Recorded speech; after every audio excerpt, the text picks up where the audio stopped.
প্রিয় দর্শক, সাজ্জাদ কাদিরের প্রীতি নিন, শুভেচ্ছা নিন।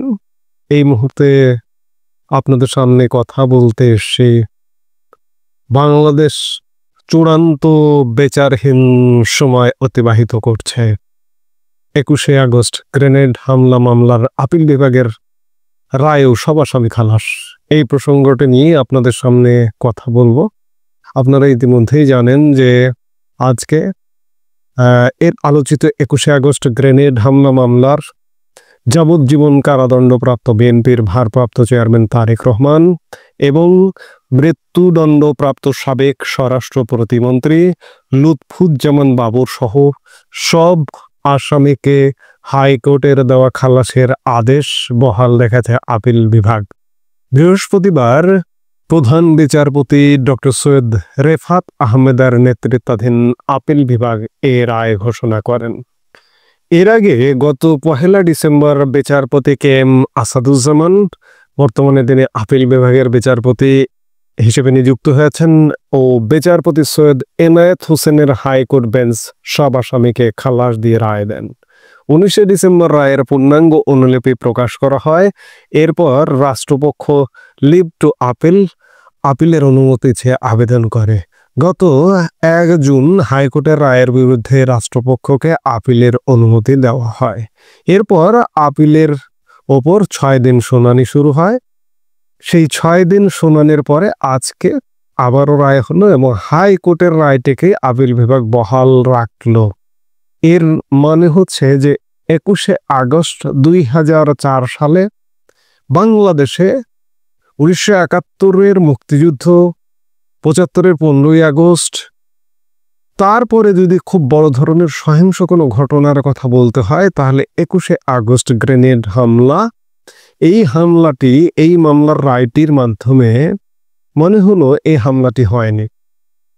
21শে আগস্ট 2004 হামলায়, গ্রেনেড হামলার আওয়ামী লীগের জনসভায় গ্রেনেড হামলায় তাৎক্ষণিক 24 জন মানুষ, তাৎক্ষণিক এবং 2-1 দিনের মধ্যে 24 জন মানুষ মারা গিয়েছিল এবং 3 শতাধিক মানুষ আহত। আওয়ামী লীগ প্রধান শেখ হাসিনা সহ 3 শতাধিক মানুষ আহত এবং আজও দীর্ঘদিন হয়ে গেছে, প্রায় 21 বছর পেরিয়ে গেল, আজও শরীরে স্প্রিন্টারের আঘাত, স্প্রিন্টার বয়ে নিয়ে বেড়াচ্ছে। কিন্তু আজকে বাংলাদেশের বিচার বিভাগ কোথায় আছে, কেমন আছে সেটি বুঝতে আর বিচার বিভাগ বিশেষজ্ঞ হওয়ার প্রয়োজন হয় না।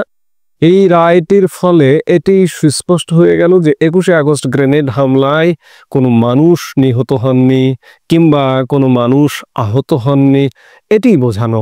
অর্থাৎ ঘটনা ঘটছে, কিন্তু ঘটনা ঘটছে যে এটি আপনি মনে করবেন না।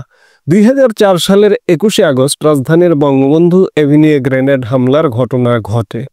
এই ঘটনায় করা মামলায়, হত্যা ও বিস্ফোরক মামলায় 2018 সালের 10 অক্টোবর ঢাকার দ্রুত বিচার ট্রাইব্যুনাল 1 রায় দেন।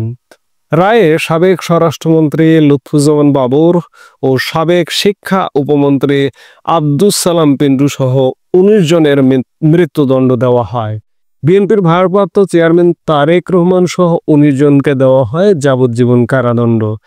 এছাড়া 11 জনকে বিভিন্ন মেয়াদে কারাদণ্ড ও অর্থদণ্ড দেন বিচারিক আদালত। রায়ের পর 2018 সালে বিচারিক আদালতের রায় সহ মামলা দুটির নথিপত্র হাইকোর্টে এসে পৌঁছায়। এটি সংশ্লিষ্ট শাখায় ডেথ রেফারেন্স মামলা হিসেবে নথিভুক্ত হয়। গত বছর 1 ডিসেম্বর হাইকোর্ট যাবজ্জীবন কারাদণ্ডপ্রাপ্ত তারেক রহমান ও মৃত্যুদণ্ডপ্রাপ্ত সাবেক স্বরাষ্ট্র প্রতিমন্ত্রী লুৎফুজ্জামান বাবর সহ সব আসামিকে খালাস দেন। রাষ্ট্রপক্ষ হাইকোর্টের রায়ের বিরুদ্ধে আপিল করেন। আমি আগেই বললাম যে 6 দিন শুনানি শেষে আজ আপিল বিভাগ এ রায় দেন। এটা কলঙ্কজনক অধ্যায়ের মামলার বিচার আসলে সোজা পথে চলছে না, বিচারকে উল্টো পথে ঘুরিয়ে দেওয়া হলো। এতগুলো মানুষের প্রাণ বিসর্জন এবং সেই সময় ক্ষমতায় ছিল বিএনপি জামাত জোট। বিএনপি জামাত জোট সরকার ক্ষমতায় থেকে একটি বিরোধী রাজনৈতিক দলের নিরাপত্তা দিতে পারেনি।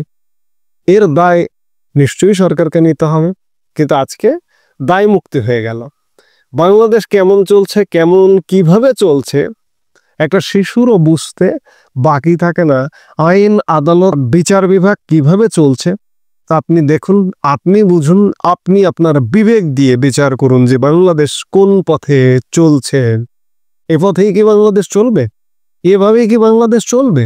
এভাবেই যদি বাংলাদেশ চলে তাহলে বাংলাদেশ মনে করুন যে ধ্বংসস্তূপের মধ্যে দাঁড়িয়ে গেছে। আমি ধরে নিলাম যে বিএনপির ভারপ্রাপ্ত চেয়ারম্যান তারেক রহমানের সাথে জড়িত নয়, তাকে ষড়যন্ত্র করে ফাঁসানো হয়েছে, ধরে নিলাম। কিংবা লুৎফুজ্জামান বাবরকে ষড়যন্ত্র করে ফাঁসানো হয়েছে, ধরে নিলাম, ধরুন। কিন্তু এই মামলার সাথে কি কেউ জড়িত নয়? এই হামলার সঙ্গে কি কেউ জড়িত নয়? এটা কি হয়? এই ঘটনাগুলো ঘটেনি। কিন্তু আজকের বাংলাদেশ আর বাংলাদেশ নেই, যার কারণে বাংলাদেশ আপনাকে বুঝিয়ে দিচ্ছে যে 21শে আগস্ট 2004 কোনো ঘটনা ঘটেনি। তারেক রহমান জড়িত নয়, লুৎফুজ্জামান বাবর জড়িত নয়, এটি প্রমাণ করুন যে জড়িত নয়। তড়িঘড়ি করে একটা প্রমাণ দিয়ে খালাস দিয়ে দিয়েছেন। ঠিক আছে, আমি বারবারই বলছি যে তারেক রহমান জড়িত নয়, লুৎফুজ্জামান বাবর জড়িত নয়। তাহলে জড়িত কে? কেউ না কেউ তো জড়িত, কারো না কারো তো সাজা বহাল থাকার কথা। তাহলে বিচার করছেন না, বিচারের নামে প্রহসন করছেন। এই মামলার রায়টি এটি প্রমাণিত। অর্থাৎ বুঝে নিতে হবে যে বাংলাদেশ নেই, অন্যায়ের বিচার এই বাংলাদেশে হবে না। এখন তারেক রহমান তো মুক্ত হয়ে গেলেন, এখন কি দেশে আসবেন তিনি? এখন আমরা দেখতে চাই যে তিনি দেশে আসছেন, দেশে এসে তিনি তার বিভিন্ন দায়িত্বগুলো নিচ্ছেন, তার দলের দায়িত্ব ইত্যাদি। আরো ভবিষ্যতে আমরা সেই সময়টার জন্য অপেক্ষা করছি। এই মুহূর্তে এ পর্যন্তই। সবাই ভালো থাকুন, সুস্থ থাকুন। আমাদের ভিডিওগুলো নিয়মিত পেতে সাবস্ক্রাইব করুন Sajjad Kadir and the legends YouTube channel এবং লাইক, কমেন্ট, শেয়ার করে সাথে থাকুন।